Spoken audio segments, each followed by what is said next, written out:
আসসালামু আলাইকুম। মানে আমরা নিজের ভিতরে কি আছে সে চিন্তাটা করি না।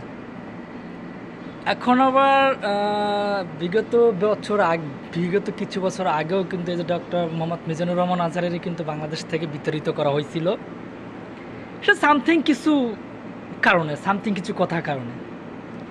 তো ওই কথাগুলো কিন্তু পরবর্তীতে সে কিন্তু বুঝাই দিচ্ছিল, কিন্তু হ্যাঁ সেইগুলোই কিন্তু হয়েছিল। কিন্তু তখন কিন্তু আমরা বাঙালিরা কিন্তু তাকে অনেক ধরনের বিভিন্ন বাজে কথা বলছি, বাজে মন্তব্য করছি। এখন আবার শুরু হয়েছে, আরে বাজান তুমি হচ্ছে 2 পাস আর সে হইছে কমপ্লিট করা পিএইচডি করা লোক। তার ভুল ধরতে হইলে তার সমতুল্য তাকে ওভার করে যেতে হইবে। কারণ আমি হইলাম গগা ঘোড়ার ডিম, ঠিক আছে? আমি যদি গগা ঘোড়ার ডিম পাইরা তারপরে আমি যদি এই পিএইচডি করা লোকের ভুল ধরি, তাহলে কেমন হইলো? মিজানুর রহমান আজহারি ভাই যাই বলে চিন্তা ভাবনা কইরাই বলে। সে নাকি নবী রাসূলকে অপমান করে কথা বলছে। আর আবাজান কি অপমানটা করছে সেইটা তাকে দেখো।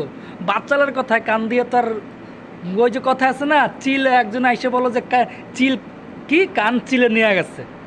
এখন কানের দিকে না তাকাইয়ে যদি তুমি চিলের পিছনে দৌড়ো তাইলে কি আর কাম হবে? কাম হইবে না বাজান, আগে তুমি কানের দিকে তাকাও।